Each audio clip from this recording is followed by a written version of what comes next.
Hello, everyone! Welcome back to Super J 27's Third Cave for talking about video games, comic books, action figures, the occasional social commentary, but mostly video games and comic books, which are my two biggest and most longest running hobbies, if that makes sense. I do notice on analytics that 88% of you who do watch these videos, which I am very grateful for, are not subscribed. So if I've earned a subscription, if you want to hear some old dude who desperately needs a haircut talking about video games and comic books and who kind of does have a wealth of knowledge about both subjects, please give me a subscription. I would love it. But you're not here to listen to me prattle on about YouTube analytics. You want to see what are 5 of the best RPG collections out there for modern consoles. Let's take a look.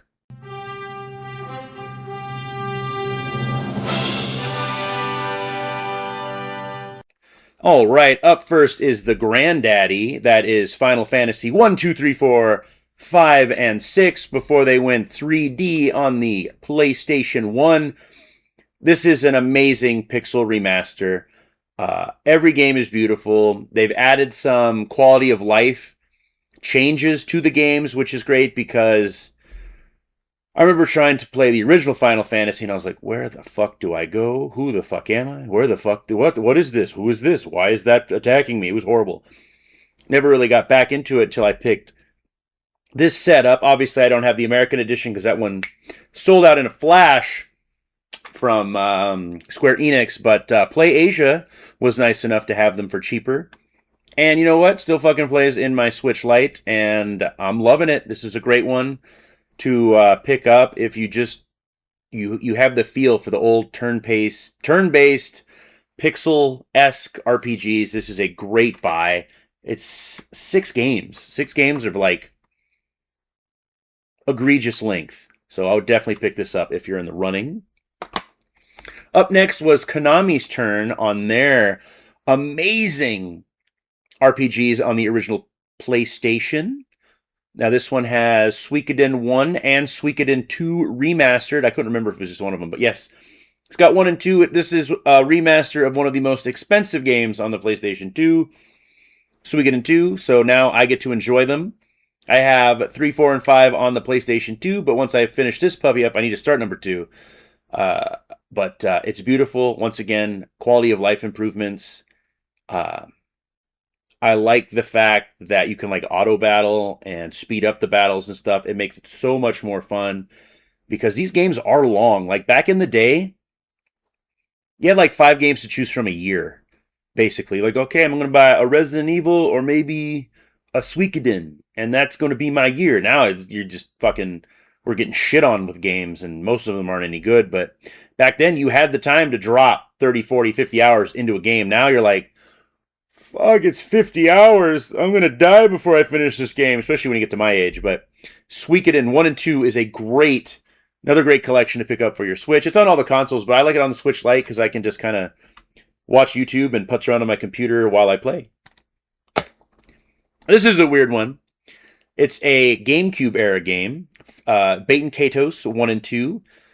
Now, this isn't like a traditional JRPG. It's very weird to me. This comes from Bandai Namco.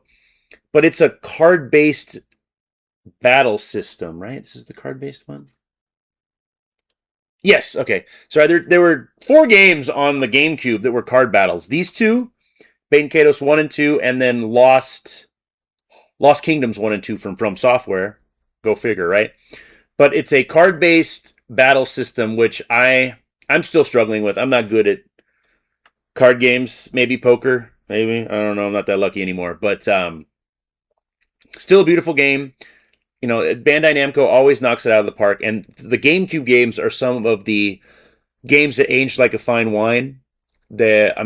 Just take a look at Wind Waker. Take a look at these. Anything cel-shaded, Beautiful Joe. All those games are still absolutely gorgeous. And I'm loving that we're getting some of these GameCube games in physical. Once again, this is not an American copy. I had to pick it up from PlayAsia. But PlayAsia is supplying me with a lot of amazing Switch games that I can just pop into any old Switch Lite or Switch 2 and enjoy. Now, Lunar is a PlayStation 1 era RPG, and I'm very thrilled that they brought these back. And the quality of life improvements are amazing. Once again, you can fast battle, you can fast everything, and you can auto battle. I suggest auto battling on all the random encounters and the beast you not random encounters, sorry, the beast you bump into. But I would definitely not do that for boss fights. Like I almost couldn't beat the first dragon, but I did, and I did it without the stuff. I had to not cheat, but I had to look up like, well, what the fuck do I do against this asshole? I'm like, oh, okay, that's what I do. But Lunar 1 and 2, once again, each one of these games is like over $100 on the original PlayStation. You can pick it up for like $50 off Amazon. And once again, like 100 hours of gameplay in this. This one I do have on the Switch as well, but I picked it up off the Switch off Amazon day one, and it started going for like $200 on eBay. I'm like, well, I'm not going to crack this open. And then I think VGP, video game something from Canada, had this on sale. So I'm like, I'll play it on my Xbox. I don't have a lot of games to play on my Xbox since the Xbox ruiners, Sarah Bond, Phil Spencer, and Phil Booty, I think his name is, are ruining Xbox because they're fucking idiots. Sorry. That's a video for another time. But yes, Lunar, another great games that I didn't miss out on. Oh, I missed out on because I didn't know shit about JRPGs during the PlayStation era. But it is so nice to pick it up and enjoy it with the modern conveniences of saving whatever the fuck you want.